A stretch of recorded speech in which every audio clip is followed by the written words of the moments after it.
Good morning बच्चों। बच्चों, पिछली क्लास में हम लोग पाठ 16 एक तिनका इस पाठ का कविता हम लोगों ने पढ़ी थी और उसके साथ ही मैं संदर्भ प्रसंग भावार्थ आपको बता रही थी और हम लोगों ने पहले पैरे का अर्थ जान लिया था। आज की क्लास में हम लोग इसी पाठ के कविता पाठ के दूसरे और तीसरे पैरे का भावार्थ जानेंगे और उसके साथ ही एक बार फिर से मैं संदर्भ प्रसंग भावार्थ आपको बताऊंगी। तो बच्चों, आप अपनी पुस्तक में पेज नंबर 118 पर देखिए, इस पाठ के संदर्भ प्रसंग भावार्थ को हम लोग पढ़ने जा रहे हैं। तो देखते हैं बच्चों, हमारी कविता का दूसरा पैरा। मैं झिझक उठा, मैं झिझक उठा, हुआ बेचैन सा, लाल होकर आंख भी दुखने लगी, मूठ देने लोग कपड़े की लगे, ऐठ बेचारी दबे पांव भागी। दबे पांव मतलब चुपके से। तो हम लोग इसका आज अर्थ लिखेंगे। तो उसके पहले एक बार मैं फिर से रिवाइज करने जा रही हूँ बच्चों। संदर्भ से प्रस्तुत पंक्तियां, अभी आपको कुछ भी लिखने की जरूरत नहीं है। सब पूरा ये पाठ समाप्त हो, पूरा ये कविता पाठ का अर्थ बताने के बाद मैं आपको इस वीडियो के साथ पूरा संदर्भ प्रसंग और भावार्थ का मैं आपको पीडीएफ दूंगी, जिससे देखकर आप अपनी क्लास वर्क कॉपी में लिखेंगे सुंदर राइटिंग में और सही सही। उसके साथ ही मैंने पिछली क्लास में आपको कहा था कि इस पाठ के की जो है कविता को भी आपको अपनी क्लास वर्क कॉपी में लिखना है। तो मैं यही उम्मीद करती हूँ कि अब तक आपने अपनी क्लास वर्क कॉपी में इस कविता को लिख लिया होगा। तो देखते हैं बच्चों, एक बार फिर से संदर्भ की तरफ चलते हैं। एक बार संदर्भ और प्रसंग फिर जानेंगे, उसके साथ ही फिर हम लोग इस पाठ का दूसरे पैरे का अर्थ जानेंगे।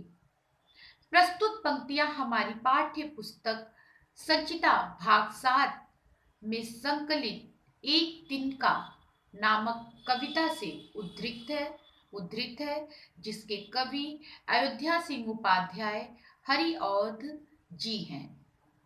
प्रसंग में इस कविता के माध्यम से कवि ने यह संदेश दिया है कि हमें जीवन में कभी घमंड नहीं करना चाहिए। तो देखते हैं बच्चों, अभी आपने जाना संदर्भ और प्रसंग। जैसा कि मैं पहले भी बता चुकी हूँ कि संदर्भ और प्रसंग हमेशा एक ही होगा और अर्थ अलग अलग होंगे। जिस पैरे का अर्थ पूछा जाएगा उस पैरे का अर्थ आप एग्जाम में लिखेंगे, पर संदर्भ प्रसंग आपको वही लिखना है। तो देखते हैं बच्चों, दूसरा पैरा। मैं झिझक उठा से लेकर दबे पांव भागी। तो देखते हैं, घमंड से भरे, घमंड से भरे कवि की आंख में एक तिनका पड़ जाता है। घमंड से भरे, देखिए, मैं झिझक उठा, हुआ बेचैन सा, लाल होकर आंख भी दुखने लगी। तो यहाँ पे कवि यही कह रहे हैं कि घमंड से भरे कवि की आंख में एक तिनका पड़ जाता है तो वह अचकचा, अचकचा मतलब सकपका जाना, एकाएक अचकचा कर बेचैन हो जाता है। यहाँ पे देखिए, झिझक यानी सकपका जाना या अचकचा जाना, बेचैन हो जाता है। उसकी आंख पल भर में लाल हो जाती है, उसकी आंख पल भर में लाल हो जाती है और दुखने लगती है। मुठ देने लोग कपड़े की लगे, ऐठ बेचारी दबे पांव भागी। मैं, उसकी आंख लाल हो जाती है और दुखने लगती है। लोग कपड़े की नोक से तिनका निकालने की कोशिश करते हैं। कपड़े को ऐड कर उसकी एक नोक बना लेना और उस नोक से आंख में पड़े हुए तिनके को निकालना।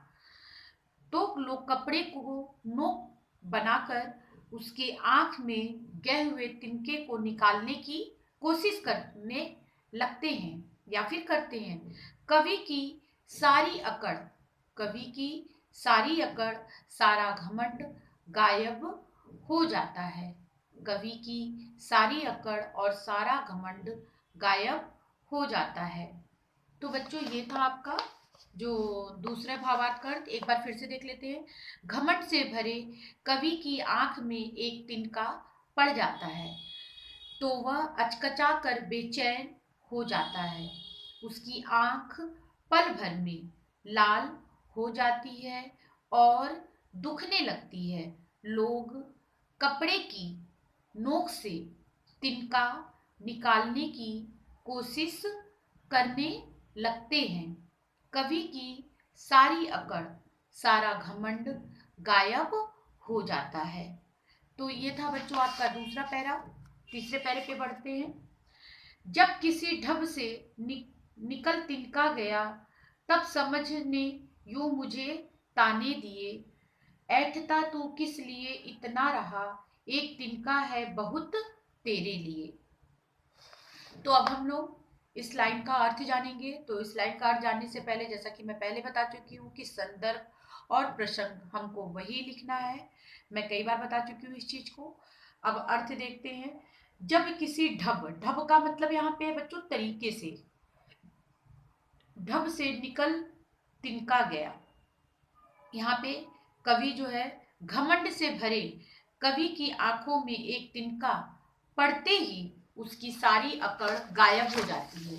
उसकी सारी अकड़ निकल जाती है या गायब हो जाती है। लोग जब किसी तरह कपड़े की नोक से तिनका निकाल देते हैं तो कवि को थोड़ी सी राहत मिलती है। ऐठता तू किस लिए इतना रहा, एक तिनका बहुत तेरे लिए। तो उसे जब उसकी आंख से तिनका निकल जाता है तो उसे थोड़ी सी राहत महसूस होती है। वह सोच में पड़ जाता है कि एक तिनका का भी अपना अस्तित्व है। एक तिनके का या फिर एक तिनका का भी अपना एक तिनके का भी अपना एक अस्तित्व है। उसकी अपनी बुद्धि ही उस पर व्यंग करती है। यहाँ पे देखिए, ऐठता तू किस लिए इतना रहा, एक तिनका है बहुत तेरे लिए। उसकी अपनी बुद्धि या समझ ही उस पर व्यंग करती है। व्यंग का मतलब यहाँ ताने देती है कि किस बात पर इतना अकड़ रहा है, किस बात पर इतना अकड़ रहा था। उसके घमंड को चूर करने के लिए एक तिनका बहुत था।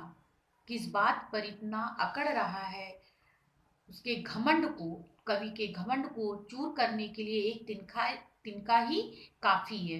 एक बार फिर से देख लेते हैं बच्चों इसके अर्थ को। घमंड से भरे कवि की आंखों में एक तिनका पड़ते ही उसकी सारी अकड़, एक तिनका पड़ते ही उसकी सारी अकड़ निकल जाती है। लोग जब किसी तरह कपड़े की नोक से तिनका निकाल देते हैं तो कवि को थोड़ी सी राहत मिलती है और वह सोच में पड़ जाता है। वह सोचने लगता है कि एक तिनके का भी अपना अस्तित्व है। उसकी अपनी बुद्धि या उसकी अपनी समझ, बुद्धि ही उस पर ताने देती है या व्यंग कसती है, व्यंग करती है कि वह किस बात पर इतना अकड़ रहा था। उसके घमंड को चूर करने के लिए एक तिनका ही बहुत था। तो बच्चों ये था आपका पूरा संदर्भ, प्रसंग, भावार्थ। तो इस वीडियो के साथ मैं आपको पूरा संदर्भ, प्रसंग, भावार्थ का पीडीएफ भी दूंगी, जिसे देखकर आप अपनी क्लास वर्क कॉपी में सुंदर राइटिंग में लिखेंगे। आपके सिलेबस में इस पाठ का भावार्थ भी दिया गया, साथ साथ कविता भी। तो कविता तो आपने अब तक लिख ली है और उसका पूरी कविता को याद करना है। इस वीडियो के साथ मैं आपको संदर्भ, प्रसंग, भावार्थ का पीडीएफ दे रही हूँ, जिसे देखकर सुंदर राइटिंग में आप अपनी क्लास वर्क कॉपी पर लिखेंगे। तो बच्चों चलते हैं, देखते हैं इसी पाठ के जो है, इस पाठ के मौखिक प्रश्नों को। इस पाठ के मौखिक प्रश्नों को देख लेते हैं कि हमारा इस पाठ के मौखिक प्रश्न क्या है। देखिए सबसे पहला पेज नंबर आप आइए 119 पर। 119, घमंड से कौन ऐठा था।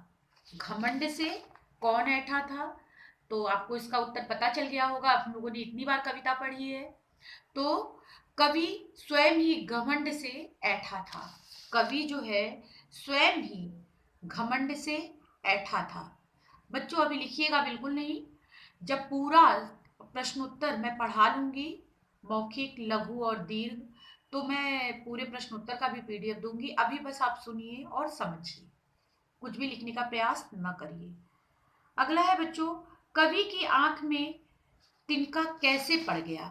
तो कवि अपने घर की मुडेर पर या छज्जे पर खड़ा था, तभी दूर से उड़ता हुआ तिनका उसकी आंख में गिर पड़ा या पड़ गया। अगला प्रश्न हमारा ग है, कवि की आंख लाल क्यों हो गई। तो यहाँ पे कवि आंख रगड़ कर तिनका निकालने की, जब हमारे आंख में कुछ पड़ जाता है तो हम उसे खूब मलते हैं, और जब मलते हैं तो आंख लाल हो जाती है। तो यहाँ पे यही कह रहा कि कवि आंख रगड़ कर तिनका निकालने की कोशिश करने लगा, जिस कारण उसकी आंख लाल हो गई। वह तिनका निकालने की कोशिश कर रहा था, इसलिए अपनी आंखों को रगड़ रहा था, जिस कारण उसकी आंख लाल हो गई।